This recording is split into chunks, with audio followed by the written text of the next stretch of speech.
So, if I may start by insulting your intelligence with what is called the most elementary lesson, the thing that we should have learned before we learned 1, 2, 3 and ABC, but somehow was overlooked. Now, this lesson is quite simply this, that any experience that we have through our senses, whether of sound or of light or of touch, is a vibration. And a vibration has two aspects, one called on and the other called off.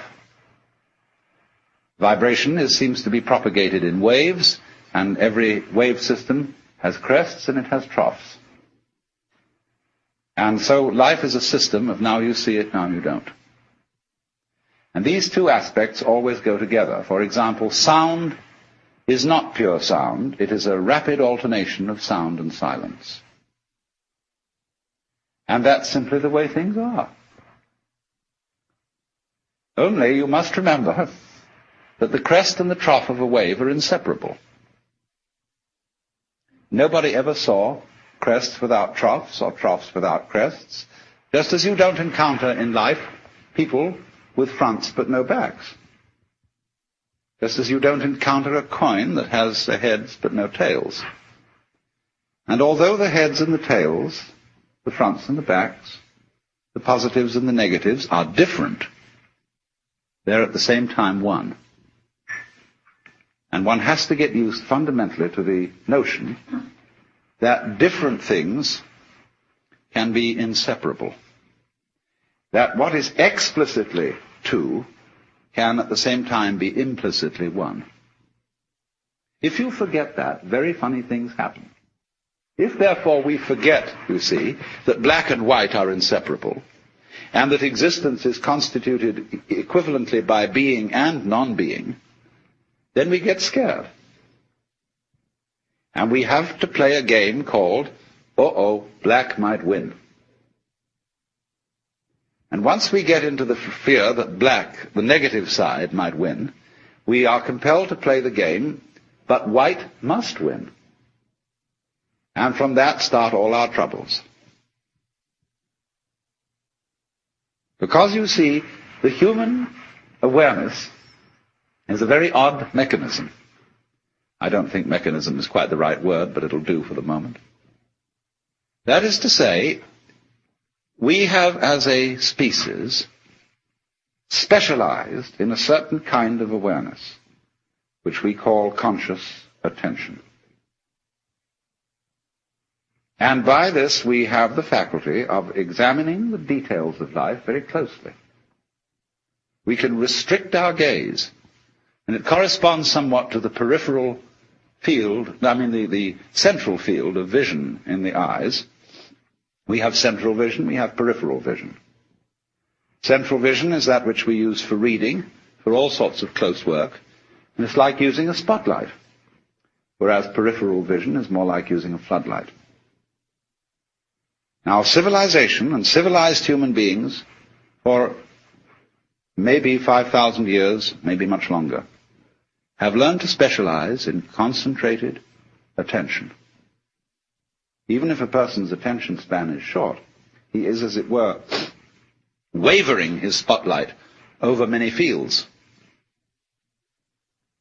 The price which we pay for specialization in conscious attention is ignorance of everything outside its field. I would rather say ignorance than ignorance, because if you concentrate on a figure, you tend to ignore the background.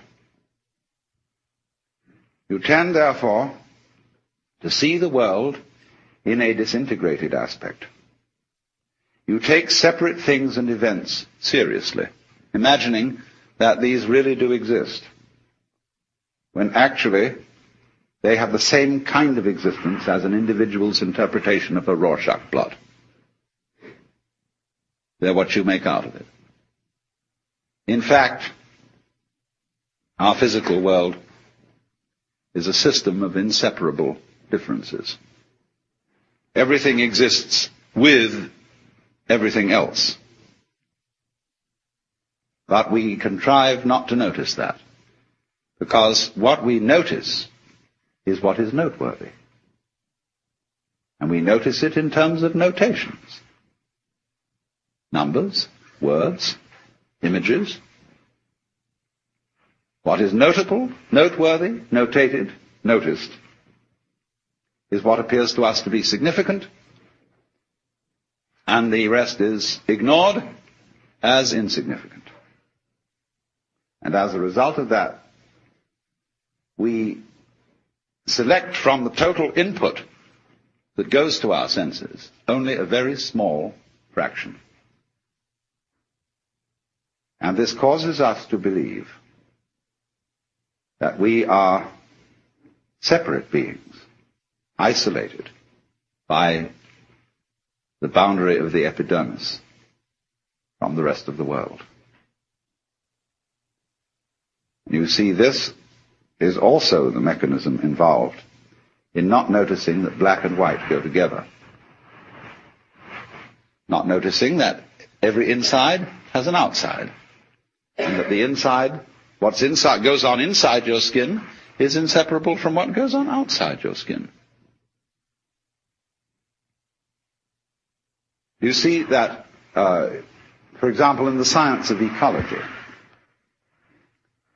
one learns that a human being is not an organism in an environment, but is an organism-environment. That is to say, a unified field of behavior. If you describe carefully the behavior of any organism, you cannot do so without at the same time describing the behavior of the environment. And by that you know that you've got a new entity of study. You are describing the behavior of a unified field. But you must be very careful indeed not to fall into old Newtonian assumptions about the billiard ball nature of the universe. The organism is not the puppet of the environment, being pushed around by it.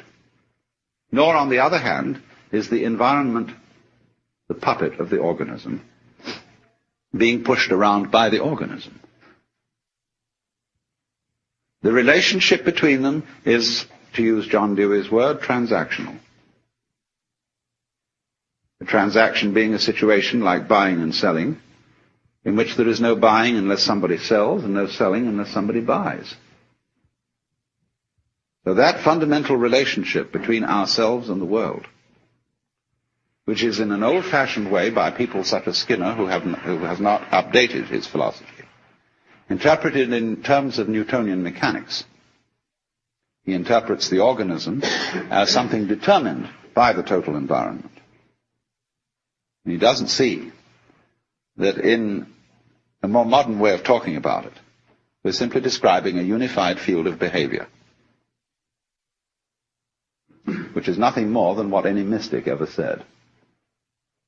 That's a dirty word in the modern academic scientific environment. But if a mystic is one who is sensibly or even sensuously aware of his inseparability as an individual from the total existing universe, he is simply a person who has become sensible, aware through his senses of the way ecologists see the world. So when I'm in academic circles, I don't talk about mystical experience. I talk about ecological awareness.